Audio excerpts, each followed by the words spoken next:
Thank you for giving that update from Bengaluru, from across India. And for now, viewers, we are going to shift our focus in Brooklyn. Hundreds of people are showing up for an anti-ICE training session as fears grow over possible immigration raids in New York. The event was organized by the Hands Off New York Coalition, which urged people to record every ICE encounter to keep agents accountable. Participants say that the training made them feel empowered, with some calling recent viral videos of ICE operations basically kidnappings.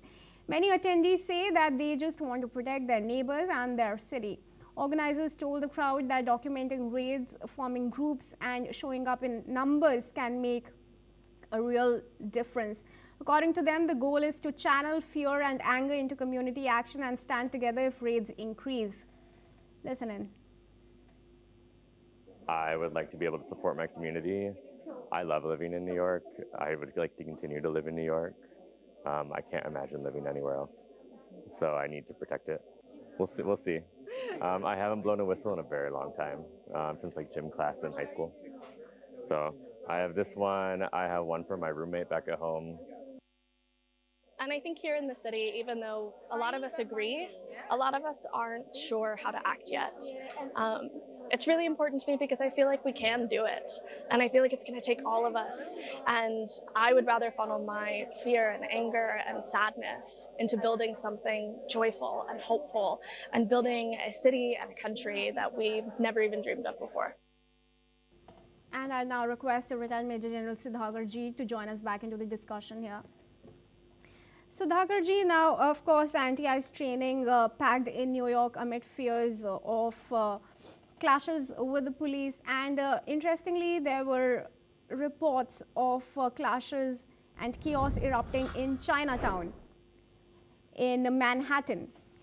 In London also there are protests over the embassy building of China. That's because of fears of surveillance and espionage. Do you think these two incidents are a coincidence, or is it something largely planned?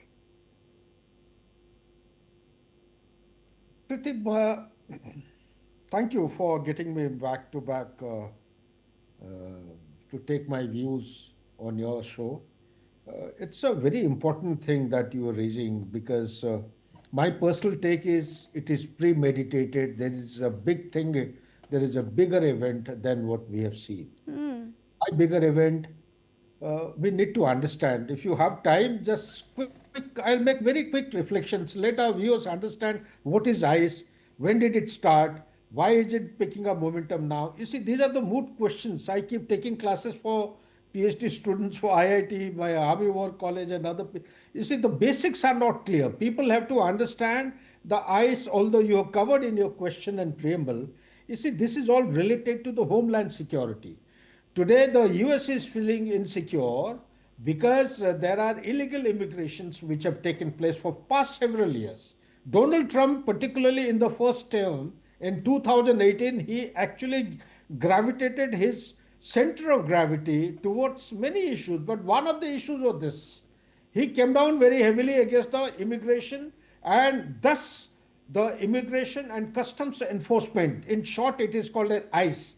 It came into prominence. It was always a prominent kind of an organ, but it assumed a prominent profile after Donald Trump in 2018 started prioritizing, as per his election campaign, to come down against the illegal immigration heavily. And then it picked up momentum gradually. In his second term, he's come down very heavily in 2025, and there are groups like Rise and Resist.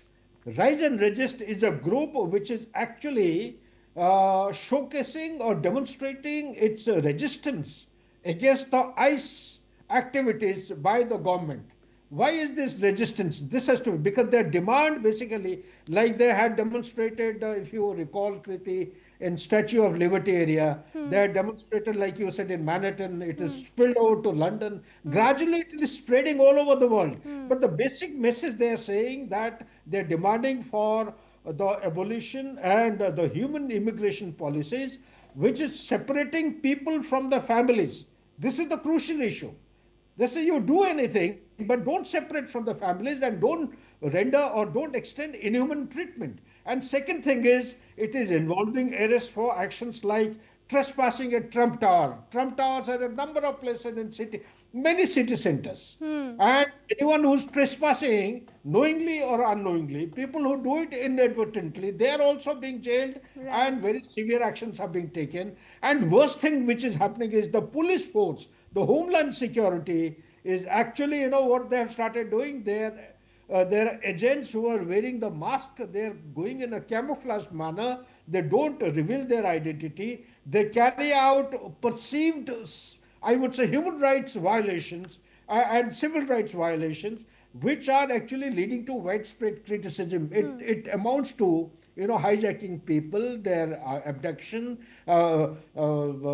judicial killings have not been reported till now, but Sir, there are I'm definite abductions which are sorry to taken. interrupt, but could you please wrap up quickly? I'm being told we're short on time and there's another guest waiting. Yeah, last but not the least, all I would say is it's likely to go on. It will keep mounting pressure against the government until government gives some kind of assurance to scale down the operations which are being unleashed most uncivilized manner. They expect that they should be given basic human right. The people who are missing now, they should be returned to them, and the separation from the family should be minimized. And this particular act against the ICE